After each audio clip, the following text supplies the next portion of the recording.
हम गिरते क्यों हैं? ताकि हम उठना सीख सकें। ये सिर्फ एक मशहूर लाइन नहीं है, ये अपने आप में एक बहुत गहरी फिलॉसफी है। तो आज हम इसी वायरल वीडियो के जो दमदार शब्द हैं उन्हें एक एक करके समझेंगे और ये जानने की कोशिश करेंगे कि मुश्किलों से लड़ने की असली कला आखिर है क्या। तो चलिए शुरू करते हैं। तो ये पूरा सफर ना एक सीधी और थोड़ी कड़वी सच्चाई से शुरू होता है। ये दुनिया सिर्फ धूप और इंद्रधनुष से नहीं बनी है। मतलब जिंदगी हमेशा अच्छी अच्छी नहीं होती। और पता है, इस बात को मान लेना ही मुश्किलों से लड़ने का पहला कदम है। आगे की जो पूरी सोच है ना, वो इसी एक सच पर टिकी हुई है। तो सबसे पहली बात, जिंदगी की कठोर चोटें। ये कोई ऐसी चीज नहीं है जो बस कुछ ही लोगों के साथ होती है। नहीं, ये एक यूनिवर्सल चैलेंज है, एक ऐसा प्रतिद्वंद्वी जिसका सामना हम सबको करना ही पड़ता है। इस फिलॉसफी में ना मुश्किलों को एक बाहरी, एक बेरहम ताकत की तरह देखा गया है। जिंदगी वो भेदभाव नहीं करती। कोई कितना भी मजबूत क्यों ना हो, वो उसे घुटनों पर लाने की पूरी कोशिश करेगी।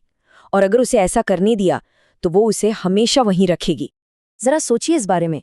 सबसे बड़ा मुकाबला किसी दूसरे इंसान से नहीं है, बल्कि खुद जिंदगी से है। कोई भी उतनी जोरदार चोट नहीं पहुंचा सकता।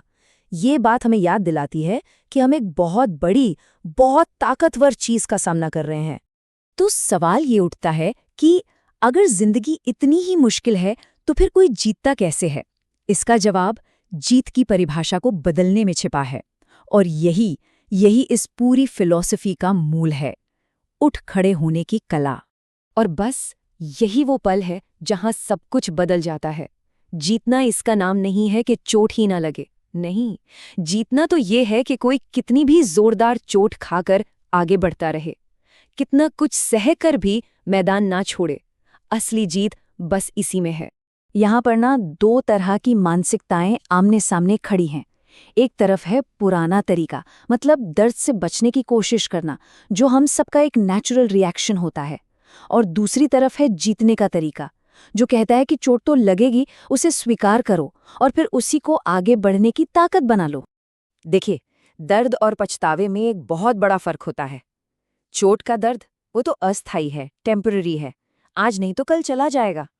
लेकिन हार मान लेने का पछतावा वो हमेशा के लिए रह जाता है। ये एक ऐसी चीज है जो कभी पीछा नहीं छोड़ती।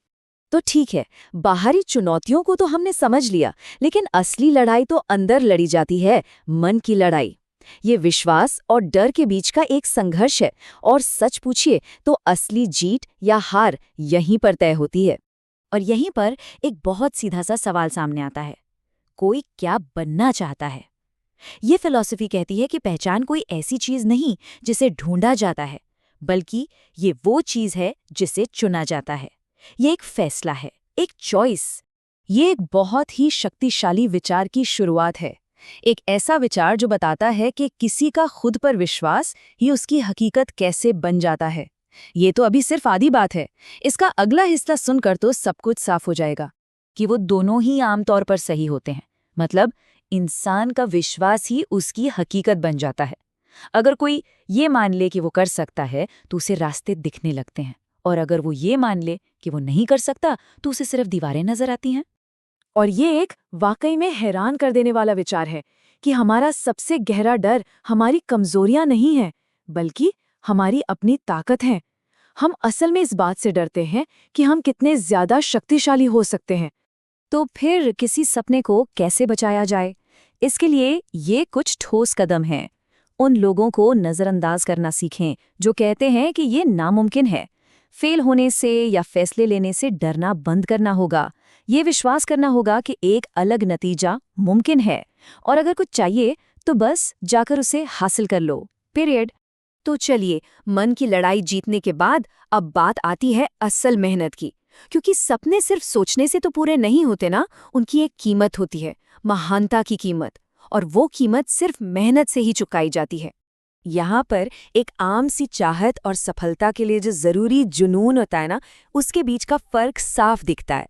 मतलब महानता के लिए एक ऐसी लगन चाहिए जो पार्टी करने या सोने या कूल दिखने की इच्छा से कहीं ज्यादा बड़ी हो। एक ऐसा जुनून जो बाकी सब पर हावी हो जाए। और ये बात उस बहाने को पूरी तरह से तोड़ देती है कि अरे मुझ में तो टैलेंट ही नहीं है। देखिए, स्किल कोई पैदाइशी तोहफा नहीं है। ये घंटों, दिनों और सालों की लगातार मेहनत का नतीजा है। बहाने बनाना बहुत आसान है, पर सच तो यही है कि असली हुनर सिर्फ और सिर्फ मेहनत से ही आता है। इसका मतलब है पूरी जिम्मेदारी लेना, चोटें खाने के लिए तैयार रहना, लेकिन कभी भी किसी और पर उंगली नहीं उठाना। अपनी हार या अपनी नाकामी के लिए किसी और को दोष देना, ये तो कायरता है। जीतने वाले लोग ऐसा नहीं करते। और अब हम इस फिलॉसफी के सबसे शक्तिशाली, सबसे पावरफुल हिस्से पर आते हैं। ये वो सच है जो हमें हमारी असली ताकत का एहसास कराता है, वो शक्ति जो हम सबके अंदर पहले से ही मौजूद है। ये एक बहुत ही गहरा विचार है कि महानता या शक्ति किसी बाहरी ताकत से नहीं मिलती। वो जो असीम क्षमता है ना, वो हर एक इंसान के भीतर है, हम सबके अंदर। और जब हर इंसान अपनी इस अंदरूनी शक्ति को पहचान लेता है, तो जरा सोचिए, इंसानियत क्या कुछ नहीं कर सकती। मशीनें बनाई जा सकती हैं, खुशियां पैदा की जा सकती हैं, और इस जिंदगी को एक शानदार सफर बनाया जा सकता है। ये सिर्फ एक व्यक्ति की नहीं, बल्कि हम सबकी कलेक्टिव पावर है। तो इस पूरी फिलॉसफी का सार क्या निकलता है? बस यही कि जिन्हें हम अपनी सीमाएं समझते हैं ना, वो असल में कोई दीवारें हैं ही नहीं। वो तो सिर्फ वो दायरे हैं जिन्हें हम खुद अपने लिए चुन लेते हैं। और अंत में ये शक्तिशाली सच सामने आता है कि सीमाएं बिल्कुल डर की तरह अक्सर सिर्फ एक भ्रम होती हैं, एक इल्यूजन। वो उतनी ही असली होती हैं जितना हम उन्हें असली होने देते हैं। और अब ये सब जानने के बाद सवाल बिल्कुल सीधा है, अब क्या किया जाने वाला है? ये सोच सिर्फ सुनने के लिए नहीं है, ये असल में जीने के लिए है। और फैसला वो अब हर किसी को खुद करना है।